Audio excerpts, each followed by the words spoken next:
Gothic Nation.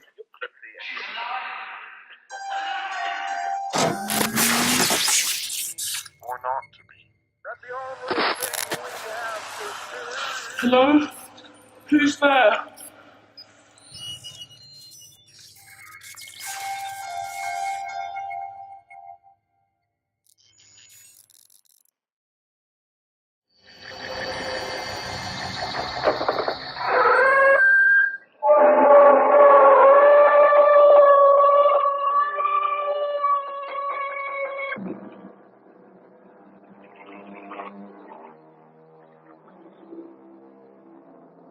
Come in. Welcome. I'm E.G. Marshall. And forget because we must, and not because we will. So the man wrote over a century ago. Are there things that we forget because we're better off not remembering them? Of course. Life is far more pleasant if we choose only to recall the happier moments. In fact, our very survival might depend on deliberately forgetting many things. I don't know what you're talking about. But you do. You do. You obviously have me confused with someone else. Do you think I could ever forget that face? I've never even been to Europe. Do you think I could ever forget that voice? What are you doing with that gun? I am your executioner.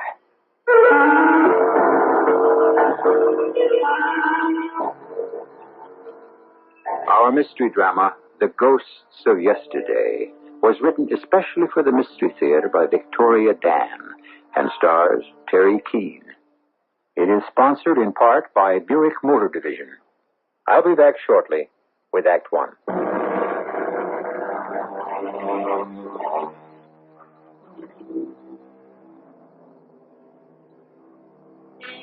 America, the melting pot. For centuries, welcoming millions to both its shores. They come here seeking a new life, and soon they become Americans. Accepted, absorbed, assimilated is the word. Part of the whole, a part of the American identity. And for those who wish to be, lost in the anonymity that a huge, free country allows. May I help you, sir? Oh, just this magazine. Oh, and, yes, a pack of Royal filters. Royal filters, just a moment. Oh, that'll be 95 cents, sir. Smallest thing I have is a 20. What? It's a little embarrassing. You don't mind, really, do you? No. Great. No. Why are you staring at me like that? Can't be. But it is you. Beg your pardon. I'd know that face anywhere. What are you talking about? Look at you. 30 years later. Older, graying, well-cut suit. You've become quite the American. I'm afraid you're confusing me with someone else. Quite the American now, but it is you. Who? I swore I'd kill you. Now, hold on. Murderer? I swore to myself I'd kill you. Now, old man, calm down. I'll kill you. Now, take it easy, will you? Kill you. No. No, my heart. Not now. Not before I... Murderer! Hey. Are you all right? Old man? What'd you say your name was again? Warren. Harry Warren, St. Louis. You say the old man just collapsed, right? That's right, Sergeant. He didn't say anything? No, it happened just as I walked in. Okay. Thanks, Mr. Warren. You mean that's it? Yeah. Doctor says the old man had a heart attack. Some nights we get half a dozen of these. You know who I feel sorry for? The wives. Poor old wives.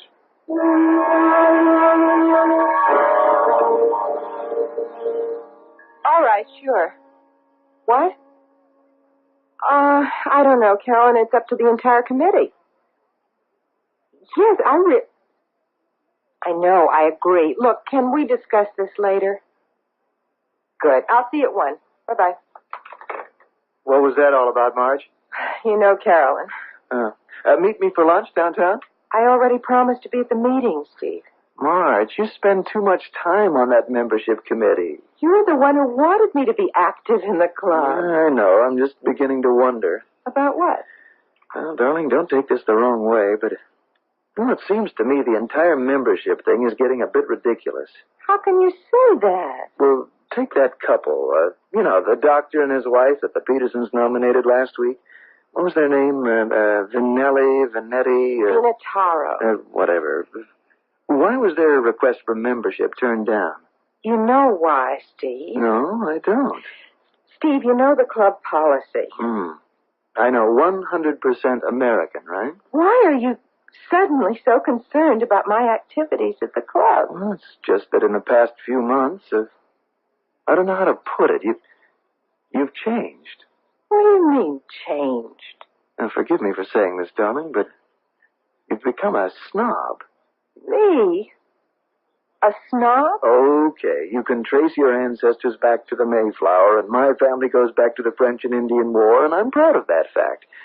I know you are, too, but, don't you think... Steve? Yes, I know. I'm doing it again, aren't I? Mm-hmm. Fighting everybody else's battles but my own. Do you think I'm really a snob? No. If you are, then you're the most beautiful one I know. That's no answer. I'm going to miss my train.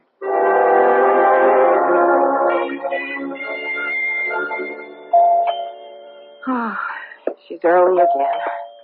All right, I'm coming. Carolyn, I wish you would... Oh. Who are you? Mrs. Stafford? Yes? Mrs. Marjorie Stafford? What do you want? I would like perhaps a moment of your time. If you're selling anything, I sell nothing. I wish to talk. I'm sorry, but I happen to be busy.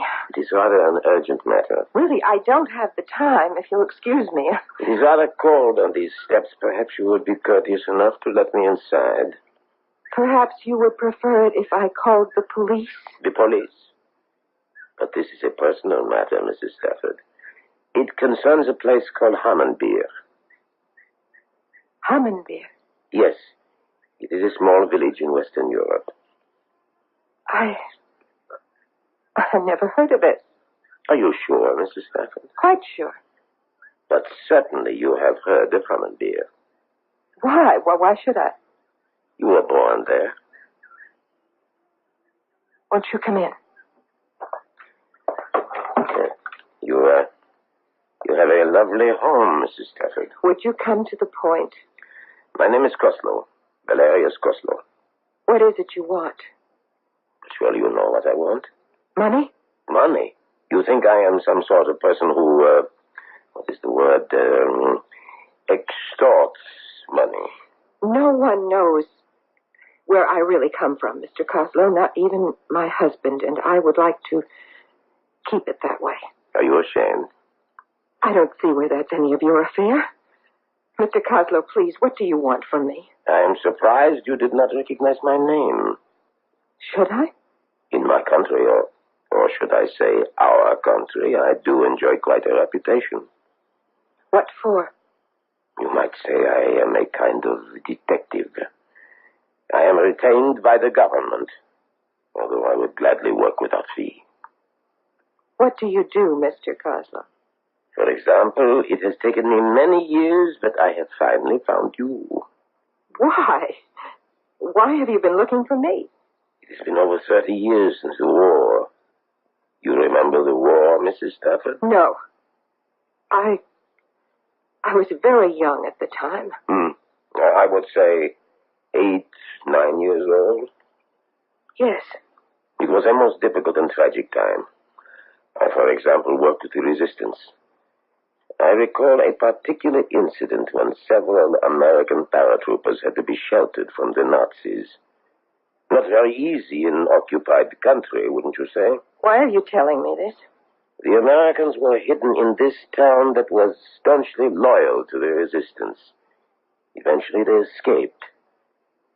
But you know the rest of the story, don't you? Please, Mr. Koslow. The ending was not quite so happy for the inhabitants of the town. The military commander in that area, a rather vicious SS officer, Captain Dietrich, discovered what had occurred and ordered suitable retribution. The entire town, all of its inhabitants, destroyed. That is all except for one little girl with long gold braids who managed to hide in a cellar. Why are you telling me this? The little girl was you. No. You're wrong. I need your help, Mrs. Stafford. You are the only person left alive who can positively identify him. Identify who? Captain Hans Dietrich. Dietrich. After the way he disappeared, we have reason to believe he emigrated to the United States with a falsified passport. Dietrich is here? In America? All our contact could confirm was that Dietrich had purchased an interest in a corporation called Northern Plastics. Is that all you know? We believe he is using the name of Warren. Warren? Oh, yes. Like you, Mrs. Stafford, he has become totally Americanized. I believe that's the way the expression goes. Now, what we need from you is a positive identification. You mean look at a picture? Not exactly. We want to extradite him for trial, but your testimony is crucial. You want me to testify? In court? I realize the past is painful, Mrs. Stafford. No, but I won't do it. do you realize how important this is to us, to our country? Your country, Mr. Coslow. So, that is how it is. Mr. Coslow, you don't know how it is. What I was before I came here is nobody's business. If I were to testify, everybody would know. Is that so important to you? Yes. The past is past, Mr. Coslow. I live for the present. I am talking about justice, Mrs. Stafford. Justice. Please, I'd like you to leave. Very well. But I will be back when you have changed your mind. I won't change my mind. Please, I beg you. Think about what you are doing. We have nothing more to discuss. I see, I see. Let me just remind you of one thing. The past, I agree, is past. But don't let it fool you. It has mysterious ways of catching up with all of us. Not with me, Mr. Coslow. Not with me.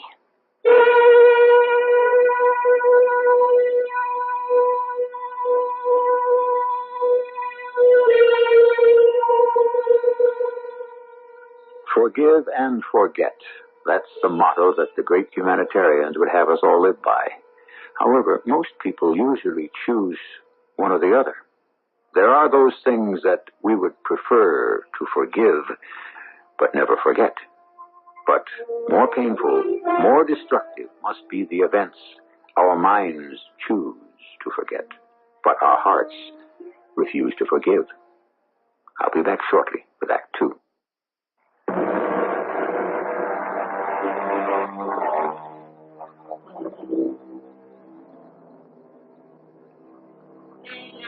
To look at her, you wouldn't think that Marjorie Stafford was anything other than what she appeared to be. An attractive, 40-ish Midwestern matron who can trace her antecedents back to the Plymouth Rock. It now develops, however, that she has hidden from everyone a devastating past. The sole survivor of a wartime tragedy, she fled to America and created this fictional family tree for herself. A fabric which threatens to become unraveled if she cannot control her conscience. You are the only one who can identify him. Please, Mrs. No, I Stafford. can't help you. I can't. Please help us bring Dietrich to justice. Oh, don't ask me, please. Don't ask me. Please don't ask me to remember. Honey, what's the matter? Oh, Steve. You're having another nightmare. Oh, I'm all right. Marge, what's the matter? Nothing. I didn't. Nothing. It's me, isn't it? No, darling. No, of course not. Really, I know I haven't been home as much as I should. Steve, believe me, it's not you. It's just... Just what? That horror movie I saw a few nights ago when you were out of town. I just can't get it out of my mind. Okay, Marge. Turn off the light, won't you, honey?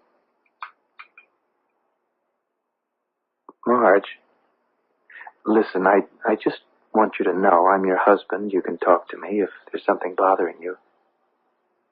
Marge, did you hear me? Marge?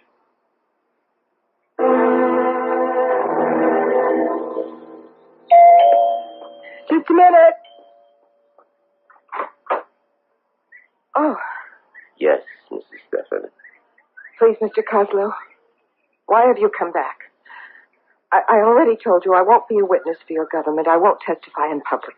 You think I am hounding you, don't you? Understand me, Mr. Coslow. I appreciate what you feel, but I have a life here, a new life. I can't jeopardize it. I see.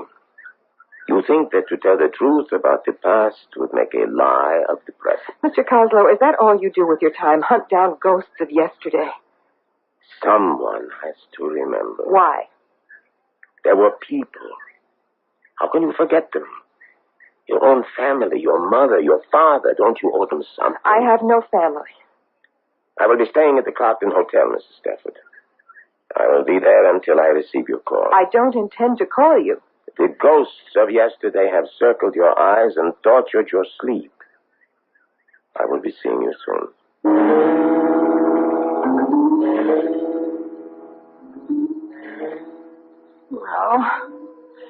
No, I have no family. But you did have a family once.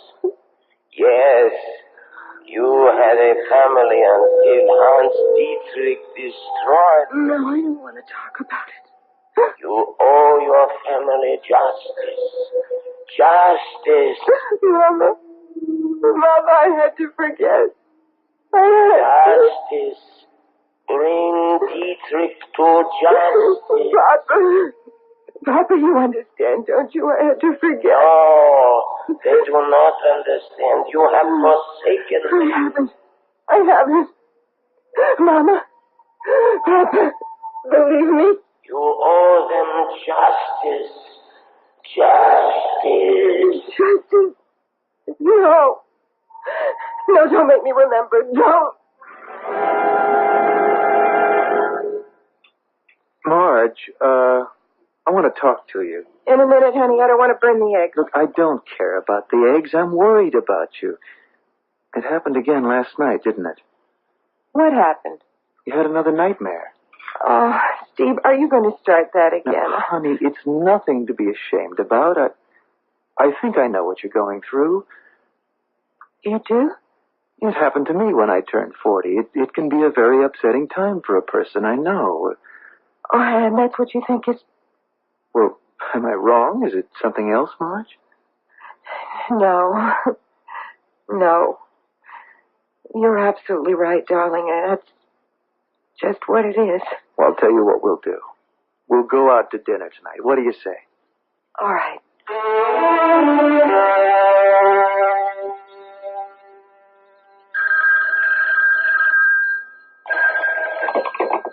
Hello? Marge, you'll never guess what happened this morning. Steve, what is it? It's fantastic, honey. I think I got the account. What account? Now, look, I know I promised you about dinner, but do you mind if we meet you at the restaurant? We? My client. I want you to meet him. Oh, well, sure. Love you, honey. Love you.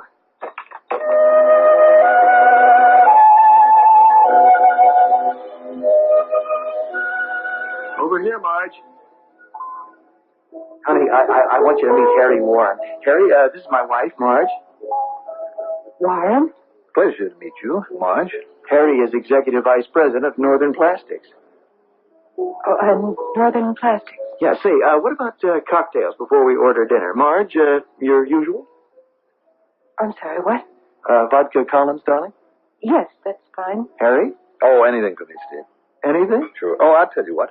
What I really would like right now would be a nice tall glass of beer. Domestic or imported? Well, any is fine with me, Marge. Though there is really one that is supposed to be the best in the world. You can't get it in this part of the country. Oh? It's imported from the Rhine Valley. A stream with the clearest, purest water in the world. It's called... Hofstein? Yes. Well, isn't this delightful? I thought no one else ever heard of it. Few people have. And then the girl said, but Mr. Warren, we canceled your reservation a week ago. Oh, that's great, Harry. Say, Marge, remember what happened the time we took the trip to Wisconsin? What? Oh, it was a tiny resort, and the innkeeper couldn't speak a word of English. Really? Can you believe it, Harry? Some people can live in this country for years and never learn the language. All this poor guy could speak was... German. Can you imagine? In the heart of America? It's hard to believe. Do you speak German, Mr. Warren? I mean, Harry? No, not a word, Marge. Why do you ask? It's just that you seem like the type of person who, Who what? who might. Isn't that silly? Clarkton Hotel? Yes, do you have a guest registered there by the name of Kozlow? Valerius Kozlow? Yes, please. Mr. Kozlow, I'd like to talk to you, not over the phone. Can we meet somewhere? All right.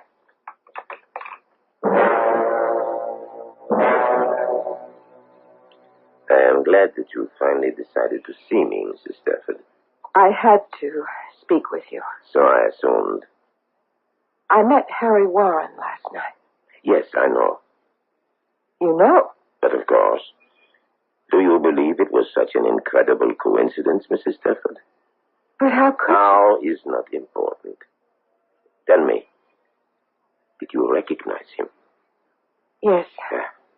Warren is Hans Dietrich. You are positive? Yes, I'm quite positive. Excellent, Mrs. Stafford. I must admit to you this is a satisfaction which I seldom experience in my line of endeavor. What happens now?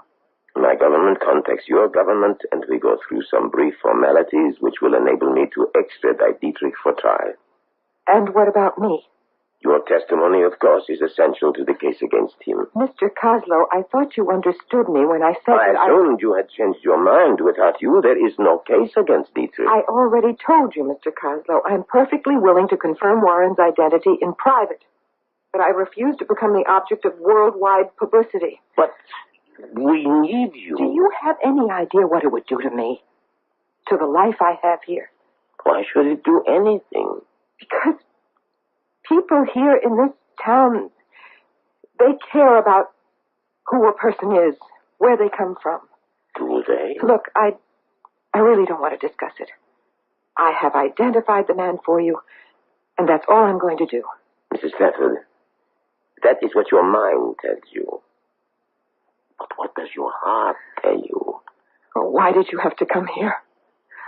Why did you have to dig this thing up again? It was dead and buried. Was it? Of course. You never thought about it until a week ago when I rang your doorbell? You expect me to believe that, Mrs. Stafford? I don't want to talk about it anymore. I've got to be going. Mrs. Stafford. Maria. What did you call me? Maria. Have you also buried your real name? I won't do it, Mr. Kozlow. I won't go back. One way or other, you will go back. No. But you will, Maria. Don't call me that. Don't you want to see Dietrich brought to justice? Yes, but certainly he can hang without me. Hang, did you say? Well, that's still the official method of execution in your country, isn't it? We do not have a death penalty any longer, Mrs. Stafford. What? Having survived the violence and barbarism of the last war, our people realized the senselessness of killing. Dietrich was a murderer. Murder must not be permitted to perpetuate itself. To demand an eye for an eye would place us on the same level as those who would destroy us. This is unbelievable. You're asking me to bare my soul to the entire world in return for what? Justice, Mrs. Stafford. Justice? A man cold-bloodedly sends hundreds of people to their death, and where's the justice? He will spend the rest of his days in prison. Prison? I've seen the new prisons, Mr. Coslow. A nice, comfortable bed, hot meals, the latest books to read, perhaps a tennis court, too. Please. And that's what you call justice, huh? Well, I don't want to hear any more platitudes about what great humanitarians we've all become. You listen to me. There is nothing wrong with an eye for an eye, a tooth for a tooth. It's as old as the Bible. And if it's endured for thousands of years, there's a reason for it. There are other weapons against evil besides killing. Why did you have to bring that man into my life again? Why have you resurrected an old nightmare? There is only one way to end the nightmare. You're right. But not the way you think. No, Mrs. Stafford. You must not. I must not what? I know what you are thinking. And what am I thinking? You intend to see Dietrich dead. Do I? I recognize the look in your eyes. It is a look I once had in my own. I don't know what you're talking about. You are thinking that Dietrich must be made to give an eye for an eye. And shouldn't he be? He must be killed, isn't that right? Yes. Yes. It doesn't mean anything unless he pays. Pays in the only just way. No, Mrs. Stafford. He must die. Even if... Even if what? Even if you have to kill him yourself, Mrs. Stafford. Well, what kind of an assumption is that to make? As if one could actually picture Marjorie Stafford killing anyone. Nevertheless, she has just admitted that it is a deed she would like to see done. And you know what they say, if you want something done, you're better off doing it yourself. But that is something we leave for actors.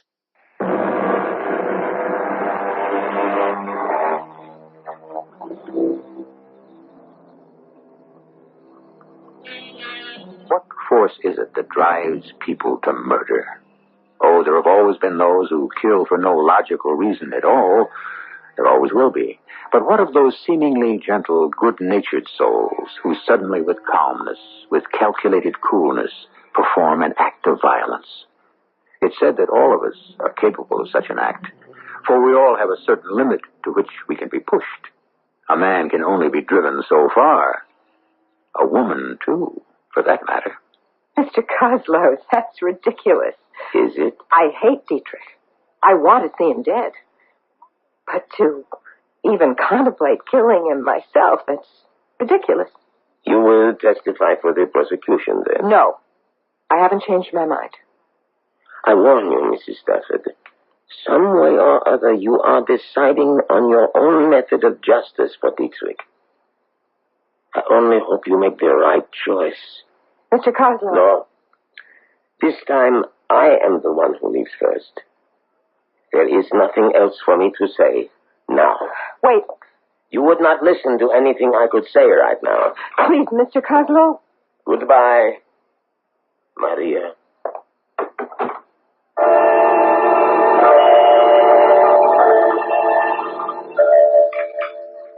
Oh, no more for me, honey. I couldn't eat another thing. Anyhow, I don't want to be late for my golf date. Oh, I didn't know you were going to the club this morning. Asked Harry Warren to play. Oh. Clumsy of me. Over here, let me help you clean No, that up. no. It's all right. So, you're playing golf with Harry Warren? In fact, I'd better get going. Steve, I suppose you really want to sew up his account. No, this isn't business, son. I really like the guy. Warren? You like him? Well, you have to admit he's a pretty likable fellow. Oh, by the way, I agreed to put his name up for membership this spring. In the country club? What do you really know about him? Well, Marge, you know just as well as I do. He's just the type of person they want there. Wealthy, cultured, sociable. What's not to like about him? What if I were to tell you that... That what? Well, that Harry Warren isn't who you believe he is. Uh-huh. Who is he, then? That he's actually a former SS officer. Captain Hans Dietrich. Marge, Harry Warren, an ex-Nazi? Yes. Honey, now listen, I really don't think you should kid like that. I'm not. I mean, you really think it's in good taste? Steve, I'm trying to tell you that... By the way, I hope you don't mind. I took the liberty of inviting him over for dinner tomorrow night. Why don't you make that wonderful chili of yours? He's coming here for dinner? Honey, I get the feeling you don't particularly like Harry. I don't. I can't understand why. You just wait till you get to know him better. Know him better? Sure. You and I will be seeing a lot of him.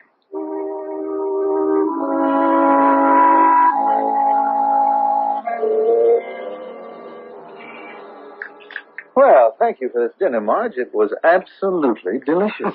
Isn't she a great cook? You are a lucky man, Steve. Well, actually, Harry, my husband is very easy to please at the kitchen table after 4 years of army food. Anything beats those K rations. What did you do during the war, Harry? Oh, I was in the Army. Really? Were you overseas? Honey, I'm sure Harry doesn't want to talk about the war right now, do you, Harry? Actually, I do find it a bit depressing. I guess it's because at heart I'm really a peace-loving man. Marge, you were deliberately rude at dinner. Steve, come on. You're making a mountain out of a molehill. Harry was a guest in our house. I think you could have acted a little more graciously. Name one ungracious thing I said. No, it isn't anything you said. It was just the way you... Well, you were giving him looks this evening that could have given anyone frostbite. Really? Really? I can't tell you how embarrassed I am. Well, I am sure that he didn't notice anything. Maybe not, but I did. And what have you got against the poor guy? Steve, could we just drop the whole thing? This just isn't like you, Marge. For goodness sake, what did Harry Warren ever do to you? Clapton Hotel. I'd like to speak with Mr. Valerius Kozlow, please. Thank you. Hello? When will he be back? What? Well, he couldn't have checked out. Are you sure he... I see. All right. Honey, who is on the phone? I was just talking to Carolyn. Steve, I've been thinking, let's go away, just the two of us. Oh, sounds great. We'll do it next weekend. Why not now? This weekend. I can't, honey. I've got to be in Denver for that audit. You're flying to Denver? You just came back? Well, what can I do? My hands are tied. Spangler Continental decides that this is the time to declare bankruptcy. Steve, take me with you. Well, to Denver? What on earth for? I just don't want to be here alone. Well, but I can't take you. I wouldn't have any time to see you when I'm out. Please? Well, honey, look, I know it hasn't been easy for you with me away so much, but I promise, when I get back, I'm going to take the entire week off. We can go anywhere you like. Now, how about it? But I... Wow, would you look at the time? I'm going to miss my plane.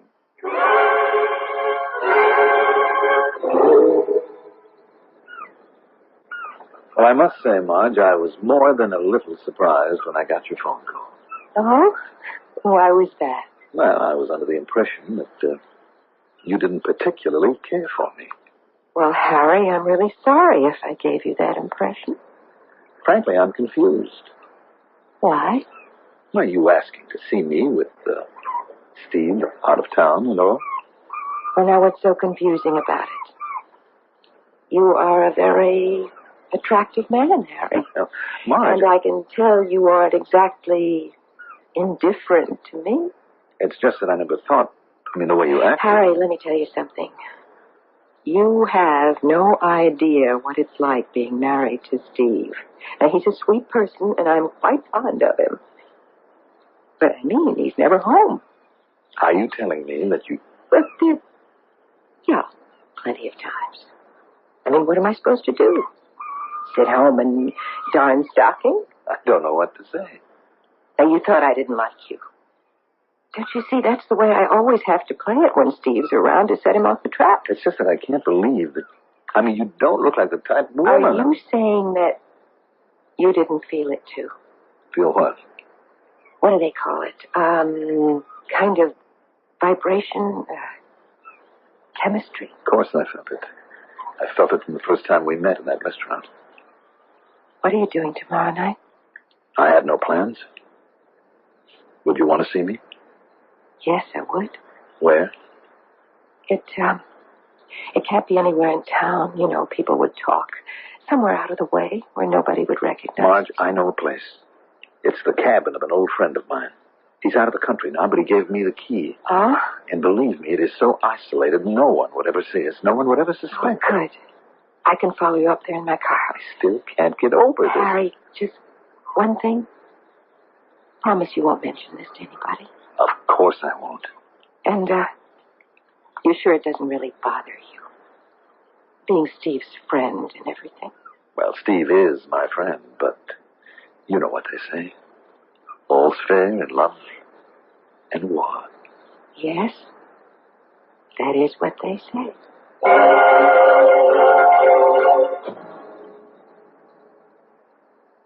My, this is quite a little cabin in the woods. Your friend must be very well off. Very. Certainly is isolated. Your friend must like privacy. He does indeed. Oh, is that a terrace over there? Yes. Would you like to take a look at the view? Let's go out on the terrace. Wow. That's quite a drop, isn't it? 40 feet at least. Hey, I didn't realize how chilly it's gotten. Let's go back inside. No, let's stay out just a little longer. Oh, you say it's 40 feet from here to the rocks. Fall like that would kill a person, wouldn't it? Most probably. Marge, let's go inside. Not yet. Marge, what the devil? It's Steve's gun. He keeps one in the house. Why are you pointing it at me? I want you to stand near the rail. Marge, what's this all about? Do you really think I would ever be unfaithful to my husband? Marge, give me that gun. Don't come any closer or I swear I'll use it. I don't understand. Is this some kind of joke? A joke? No, this is most certainly not a joke. Well, then... Don't move. I mean it. Marge, what's going on? What have I ever... Done? Is that what you were going to say? Harry Warren hasn't done anything. On the other hand, Captain Hans Dietrich has. Who? Don't look so surprised. I know who you really are. What are you talking about? In some ways, we have a lot in common. We're both survivors. You aren't making any sense. Both of us escaping the past, clinging to new identities, working year after year to remove every vestige of the old life, even down to losing our accents. You are not an American? I spent my early childhood in a village called Hammenbeer. Hammenbeer? Surely you remember it. During the war, we were occupied by the Germans. I was little, only 8. But I can remember they were commanded by a very young officer. His eyes a cold gray. A man who never laughed, never smiled. He was always posting pages of rules we were to follow. I think you've gone out of your mind. Let me finish. One day he was angry. I'd never seen any face so full of anger, rage. I was young. I didn't understand how things were. Something about helping soldiers, Americans. I was afraid of that face, the anger. So I hid in a doorway. I hid when the captain made everyone gather on the village square and made a long, hard speech about treason and how he must make an example of our town. Why are you telling me this? Because I want you to know the reason you are to die. You think I'm Dietrich? I know you are Dietrich. You're making a mistake. I've never even been to Belgium. How would you know that Hammenbeer was in Belgium? Now, look, Marge. You can lie to the rest of the world, but you can't lie to me, Dietrich. As if I could ever forget those eyes. And that voice. Your voice. giving the final order to level my village. Admit it. Admit who you are. I am Hans Dietrich, Captain SS, military number 172-93481. I have brought you here, Captain Dietrich, for the purpose of administering justice. You have been found guilty of the murder of the village of Hammenbeer. Guilty of the murder of 271 people. My mother, my father, my 2 sisters. These things are necessary in times of war. Innocent people. Treason is punishable by death. I now sentence you to death. Get up on that ledge. Now. I see. You intend to make me jump. You yourself said the fall would kill, didn't you? What is the matter, Mrs. Stafford? Your face. You don't even look afraid. I am not afraid. Aren't you going to beg me for your life? No. It is almost a relief to no longer deny who I truly am. I am Hans Dietrich, and I am proud to join my friends, my fallen comrades. Go ahead, shoot. Shoot! I am not afraid to die like a soldier. There is no greater glory than to die like a soldier. What are you waiting for? Shoot! No. No, it's what you want me to do, isn't it? It's the easy way out for you. It's merciful, quick, almost glorious for you. No. No, this isn't justice. You are afraid. No. I'm not afraid. Not anymore. I'm taking you back. Back to my old country. Back to justice.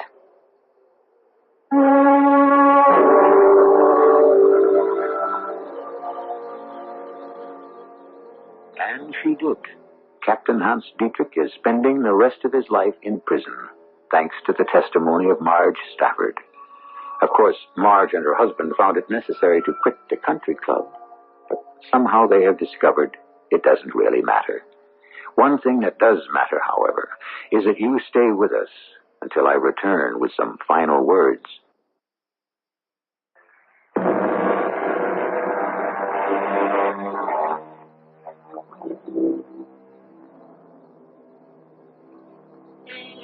Ralph Waldo Emerson wrote the words, "One man's justice is another's injustice.